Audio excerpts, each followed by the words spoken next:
Padiushi Shamihuaca, somos Maximino Matus, profesor investigador de origen zapoteco, adscrito al Departamento de Estudios Culturales de El COLEF, y la periodista Rocío Galván, directora del área de comunicación. En el podcast Futuros Indígenas exploramos diferentes formas de activismo digital indígena para el rediseño de los pluriversos, es decir, los múltiples universos culturales que componen el mundo. Acompáñenme.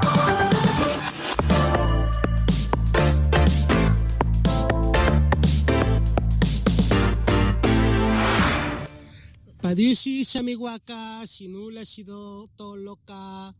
Estoy muy feliz, muy contento de volver a estar con ustedes ahora desde la comunidad del Arenal con María. María es una joven líder indígena Murui Bue, quien nos va a compartir parte de su experiencia como activista por los derechos indígenas. María, muchísimo gusto. Por favor, si te presentas con el público. Mariana y Tenana Matia, Cuema Meki, María que Yejito Jusiñamuy. Fuimos a Mena Iñe de Cuenairai, Anedumoto y Mani Amazonas. Cueco Meki Viru y Cueco Meki Obide. Buenas tardes con todos, hermanos. Mi nombre es María de Jesús. Tengo 20 años y soy de la comunidad nativa Centro Arenal, del pueblo Murui Bue, Río Amazonas. Hoy mi corazón está muy feliz de estar aquí comunicándome con ustedes y compartir parte de experiencia de mi vida y de los trabajos realizados en la comunidad nativa Centro Arenal. Muchas gracias, María. Para mí pues fue un gusto escucharte, conocerte el día de hoy y saber que tienes pues ya una historia de activismo, de lideresa indígena tan joven como eres, y que además me he enterado que inclusive ya vas a otros países a representar al liderazgo Murui Bue. Por ejemplo, sé que vas a ir a Brasil pronto, ¿es cierto? Así es. ¿Qué tipo de evento es el de Brasil? Me voy a Brasil justo este julio, a partir del 20 hasta el 24, en la preparación para la COP20. Ah, qué bien. Y ahí en Brasil lo que ustedes van a hacer es reunirse con otros jóvenes. De hecho sí, porque la idea es hacer, como te digo, no una preparación para la próxima COP, y de la cual van a estar organizados pues de diversas comunidades, y espero también encontrar a muchos jóvenes de muchos países, porque la COP es un encuentro pues a nivel internacional. Así es. ¿Te ha tocado antes estar en una COP o va a ser la primera? La verdad, directamente todavía no sé si voy a ir a la COP, a la central. Esto es una reunión de preparación para la COP, pero he mandado todos mis documentos y espero pues poder participar en la COP, en la general, ¿no? En la reunión. En la reunión que creo va a ser en Belén, ¿en dónde es? En Belén va a ser, sí, en Belén, Brasil. ¿Y es en noviembre o en qué mes? Aproximadamente en diciembre. Casi diciembre, sí. Pues ojalá, me daría mucho gusto saber que está seleccionada para ir allá para compartir la voz de los Murui Bue del Arenal. Por favor, dime a ti cuáles serían los temas, tus preocupaciones centrales para discutir en un evento de esta naturaleza internacional, específicamente para jóvenes indígenas del Amazonas peruanas como tú. Lo primero que en la COP, mi idea de la que estoy llevando es los derechos de los jóvenes líderes indígenas, que en estos tiempos pues abarca muchos temas, ¿no? Como por ejemplo la educación, falta de educación, hablamos de una educación de calidad. Pero también en tema de educación hablamos también, la COP está muy centrada en lo que es el medio ambiente, el cambio climático, de cómo también a nosotros directamente nos afecta todo este cambio climático a los pueblos indígenas. Entonces, como jóvenes, ¿qué camino llevar? Porque en estos tiempos es casi muy complicado entender a la sociedad, siempre de ir recalcando que cuidemos nuestro medio ambiente, pero también como motivar a los jóvenes en estos tiempos es muy difícil, porque los jóvenes tienen otros pensamientos, aspiran a otras cosas, pero a su vez, como joven líder indígena, lo que busco es enseñar, fomentar todos estos valores desde la práctica de la cosmovisión indígena, porque como pueblos indígenas estamos identificados muy central o con una conexión muy fuerte con la naturaleza. Sabemos que todo lo que es la naturaleza, con lo que convivimos, tiene vida, ¿no? Entonces no es un simple árbol, sino para nosotros tiene una historia, tiene un origen, el por qué está ahí, por qué es importante cuidarlo. Hoy en estos tiempos creo que los jóvenes se están olvidando, se están perdiendo todo eso. Y más me enfoco en una educación etnocultural o etnoeducación que le llaman en antropología. Entonces, cómo los jóvenes deberían conectarse de sí con el mundo para así demostrar el cuidado, el respeto y mostrar hacia afuera o al mundo occidental que cuán importante es mantener nuestro medio ambiente. Claro, es muy importante que tú haces la conexión de el medio ambiente, la protección, con la cosmovisión, porque no es solo una naturaleza, sino que son muchas naturalezas que van variando de acuerdo a la cosmovisión de cada grupo. En este caso, cosmovisión Murubue del Amazonas. Pero aquí mi pregunta es, si cada grupo indígena o comunidad nativa ve a la naturaleza de manera diferente, ¿podemos hacer un acuerdo general entre diferentes grupos indígenas para acordar una protección similar a la naturaleza, o no es posible hacer acuerdos generales como los que se pretenden en la COP? Bueno, como pueblos indígenas, todo pueblo indígena, o sea, me refiero a las variantes o las etnias que son como Cucamas, Boras, Yaguas, Murui y entre otros al nivel mundial, porque hay muchos en cada país. Todos tenemos la misma mirada de la protección. Todo pueblo indígena sin proteger su territorio no es pueblo indígena. El pueblo indígena que no mantiene su cosmovisión es como que se está olvidando de las prácticas culturales. Entonces sí es muy fácil llegar a un acuerdo, ¿no? Por la cual nosotros siempre vamos a tener respeto a la naturaleza. La cosa aquí es no hablar directamente de los pueblos indígenas, sino cómo nosotros demostraríamos al mundo afuera de cómo nosotros nos relacionamos con el medio ambiente, demostrar a ellos que realmente para nosotros no es un simple árbol, tiene vida, tiene espíritu y necesita respeto, necesita cuidado, necesita rituales, para la cual creo que llevarlo esto muy a fondo a las ciudades es obviamente una novedad para ellos, un poco complicado de entender, pero es la manera de hacerles entender que el proteger el medio ambiente nos va a dar vida a todos. Entonces, si nosotros seguimos esta práctica cultural, vamos a mantener tanto un equilibrio armónico entre los seres humanos y los seres espirituales, que vendrían a ser también las plantas, el agua, porque el agua también tiene espíritu para nosotros, tiene vida. Entonces creo que serían nosotros, pueblos indígenas, demostrando nuestros conocimientos, nuestros cuidados, mostrando a la ciudad, a lo externo. Claro, eso es muy importante lo que acabas de decirnos, es decir, que no importa de dónde es el grupo indígena, si es del Amazonas o si es de Asia o de México, todos tenemos principios generales, que es saber que la naturaleza tiene vida, que tiene espíritus, que los ríos, los árboles, las plantas, todo está vivo y que debemos de respetarlo y vivir en armonía, ¿no? Ahora, la siguiente cuestión es, ¿podrán las personas no indígenas entender, aprender de esto y estar dispuestas a poder integrar su visión del mundo con la cosmovisión indígena, o esto es difícil de hacer? La verdad, yo creo que sí es posible, y tengo mucha esperanza de que lleguemos a un acuerdo, y este acuerdo lograrlo, a un cambio, ¿no? Porque yo creo que los de la ciudad son humanos también, tienen principios, tienen valores, a como también han sido educados, pero siempre hubo un curso de lo que, bueno, en Perú, que siempre llamamos, ¿no?, ciencia y ambiente. Entonces como que se basa en todo lo que es el medio ambiente, los cuidados, la contaminación, y por esa parte quizás una parte de la visión de los espíritus es muy difícil para ellos entender, y sé porque me ha tocado lidiar con esos tipos de personas. Pero como siempre hay un respeto. Yo creo que la mejor manera es conversar y a su vez hacerles entender de cómo nosotros los miramos.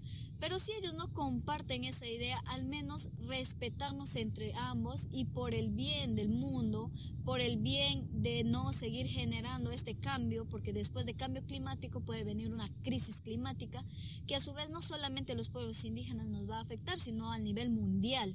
Entonces como que entender y equilibrarnos tanto nosotros, nuestras acciones, nuestros trabajos, que pueden ser muy trabajos pesados para contaminar, tanto equilibrarnos con la naturaleza y seguir sembrando, al menos si no entienden el sentido de mantener el espíritu vivo de la naturaleza, podrían entender como que hay que seguir reforestando, hay que seguir cuidando, hay que seguir sembrando, hay que proteger para no estar en crisis climática, ¿no? Porque eso sería fatal para todos. Yo creo que por esa parte sí nos podemos entender y podemos llegar a cambiar este discurso, y más que un discurso, este ambiente que está muy en estos tiempos muy contaminado, y a su vez podemos revertirlo en tener un equilibrio armónico. Claro, esto a mí me gusta mucho porque es llevar la visión indígena de alguien como tú, joven de una comunidad amazónica, a otro nivel, a pensar que todas las naciones indígenas pueden tener un entendido básico, pero además con los no indígenas, con la ciudad. Ahora me gustaría volver a lo local, al territorio, y que nos digas cómo podemos desde el territorio hacer de la vida cotidiana realmente una práctica de preservación de la naturaleza de una manera, digamos, sencilla. ¿Qué recomendación le darías tú a los jóvenes, a los niños que integren si es que no lo están haciendo actualmente? Bueno, lo primero en todo, de manera local o de manera personal, mi idea siempre es escoger un espacio de lo que está más deforestado y empezar a sembrar. La reforestación ayuda a restaurar bastante el suelo. Una de las cosas que hicimos nosotros aquí en Centro Arenal fue sembrar chiclayo y guava, que a su vez sus hojas tienen mucho abono, que cuando la tierra está infértil lo hace muy fértil. Después de cosechar todo eso empezamos a sembrar las plantas, ¿no? Ya sea árboles maderables o árboles frutales, a la cual hoy en día está muy restaurado ese suelo. Entonces lo primero para iniciar es eso, sembrar, ir cuidando. Primero uno, se te va a hacer costumbre, siembras dos y vas a ir cuidando, y créeme que es una manera más de amar la naturaleza, porque siempre vas a estar pendiente, cuidándola. Y otra forma de cuidado hacia la naturaleza sería también evitar botar basuras, ¿no? Siempre a veces comemos algunas golosinas y terminamos de comer y lo único que hacemos las envolturas es botarlas. Hay que juntarlas, ponerlas en tu mochila. Mi mamá siempre me enseñó cada envoltura que termino de comer, alguna golosina, ponerle en mi bolsillo, llego a casa y lo pongo al tacho.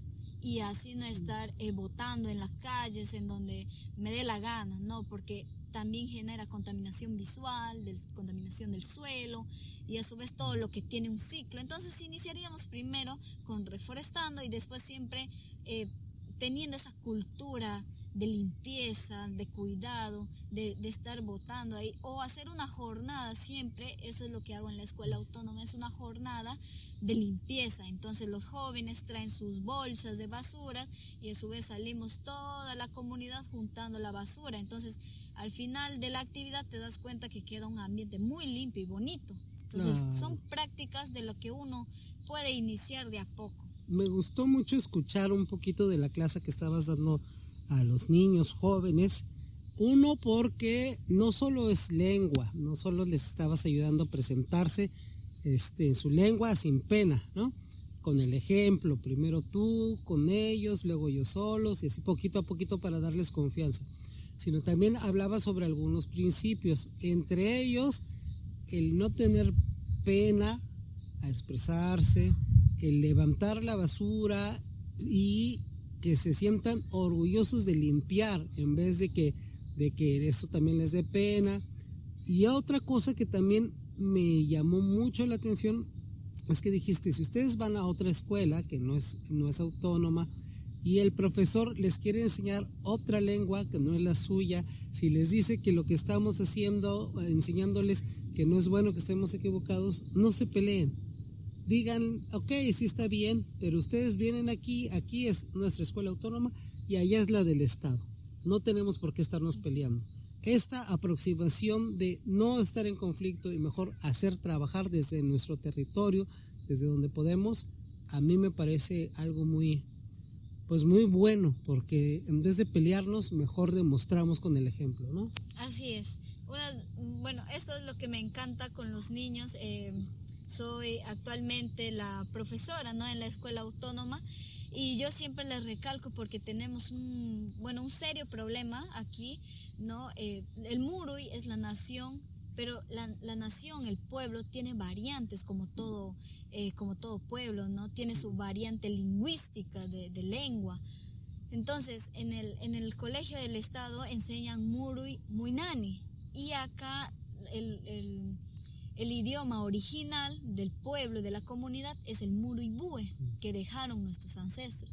Pero a su vez, los profesores dominantes, que son Muinani, mejor dicho, ellos les imponen esas reglas. Entonces, cuando los jóvenes vienen a aprender acá, lo primero que le dicen, no te vayas allá porque le están engañando. Ellos no saben, no existe. Entonces, como que siempre se ha creado, y vienen mis alumnos y me dicen, profesora, pero mi profesora tal me dijo que me estás engañando, que esto no es cierto.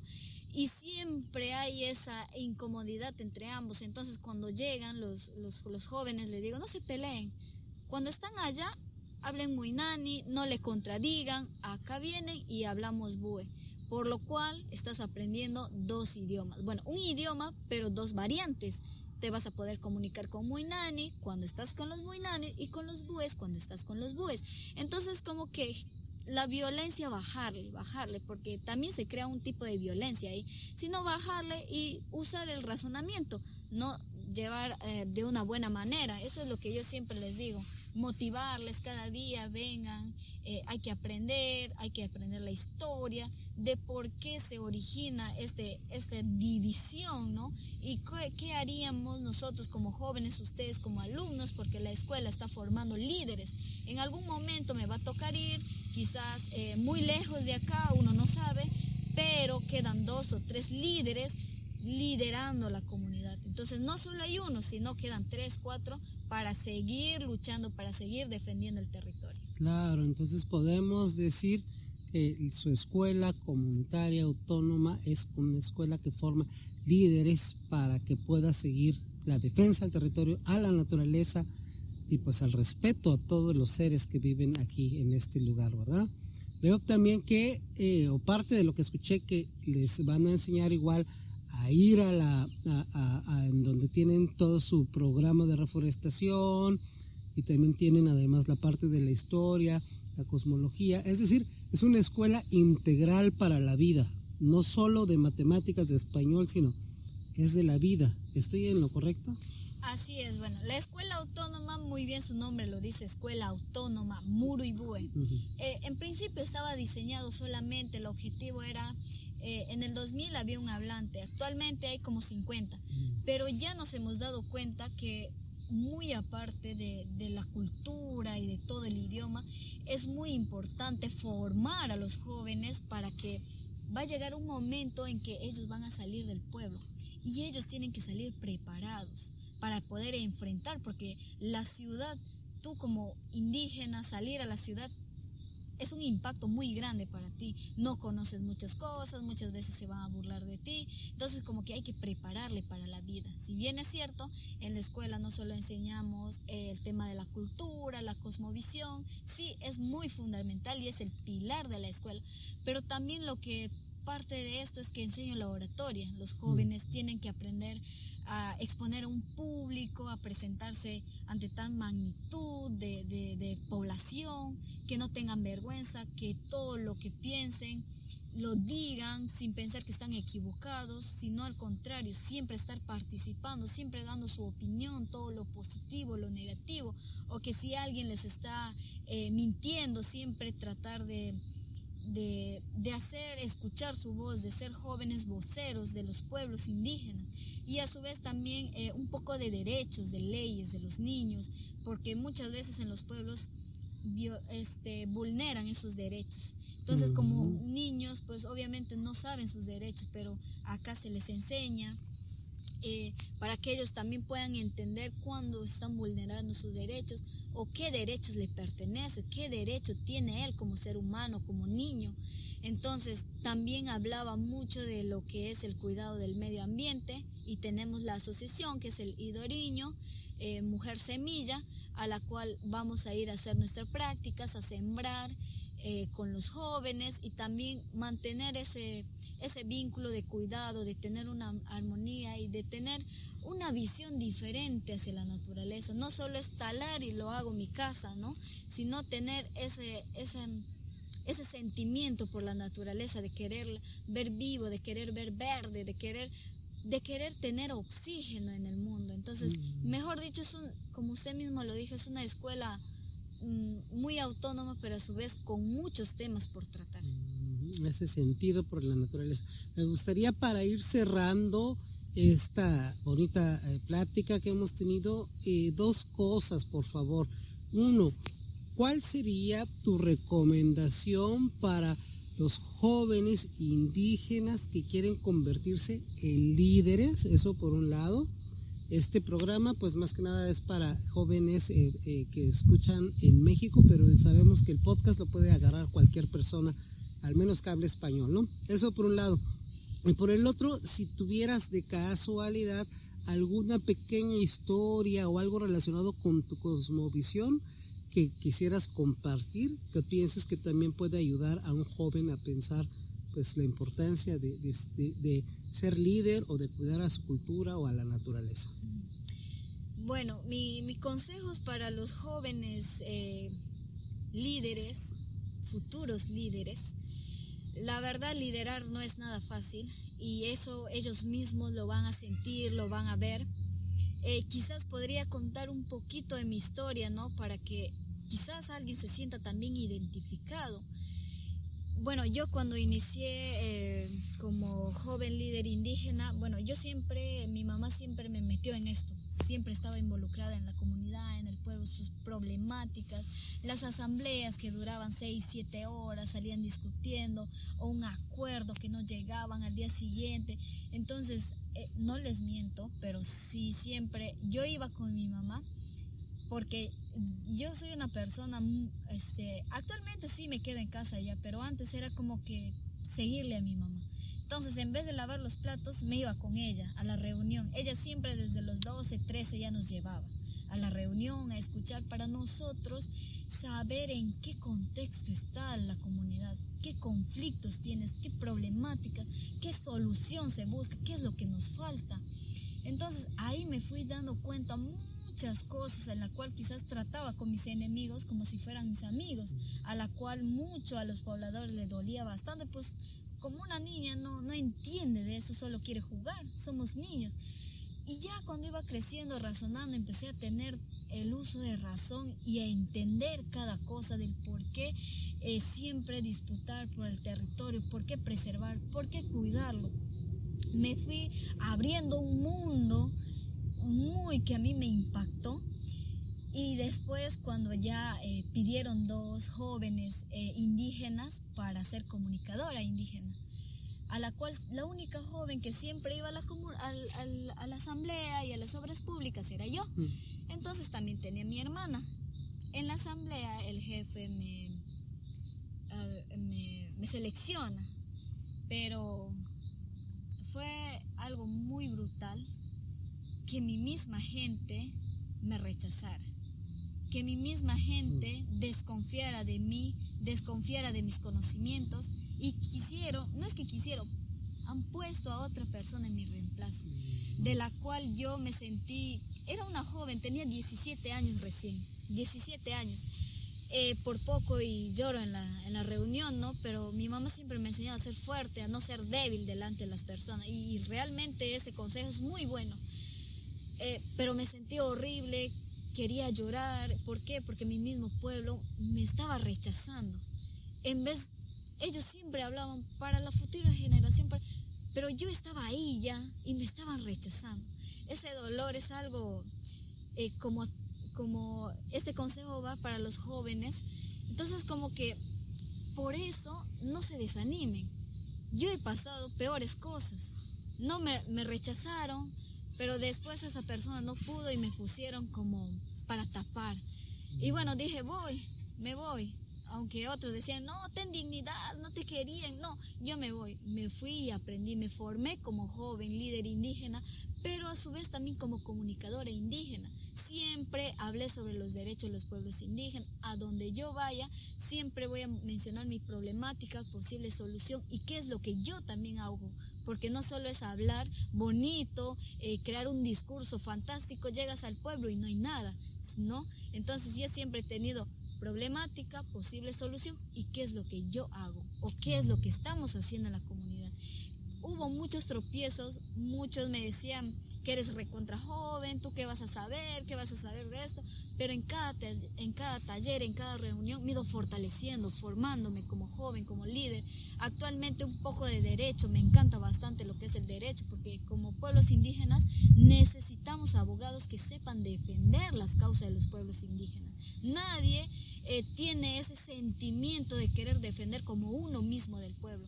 Entonces me caí, me levanté, pero siempre ha sido aprendizajes para mí. Entonces ser jóvenes líderes indígenas no es que te esperan muchas buenas cosas, al contrario, te esperan mucha problemática, pero ahí se ve el liderazgo, ahí se ve lo que aprendes, ahí se ve porque tú vas a enseñar, tú vas a seguir, tú vas a liderar, tú vas a seguir motivando a los demás. Entonces como que si en el principio te caíste, levántate con más fuerza, porque la vida es así, te caes y te levantas.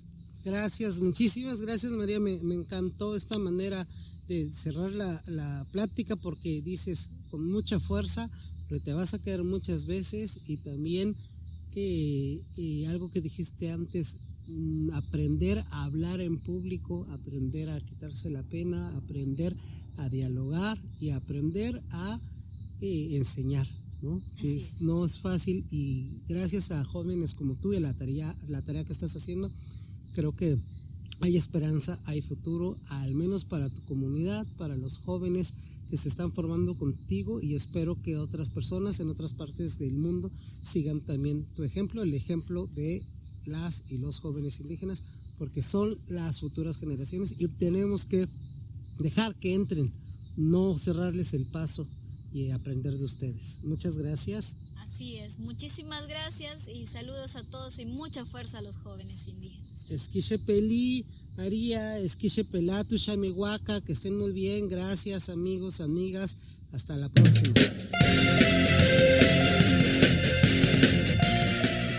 El podcast Futuros Indígenas es una producción del área de comunicación de El COLEF, Centro Público CONACYT, y Skenda Lab, Laboratorio de Creatividad e Innovación Indígena Digital. Hasta la próxima.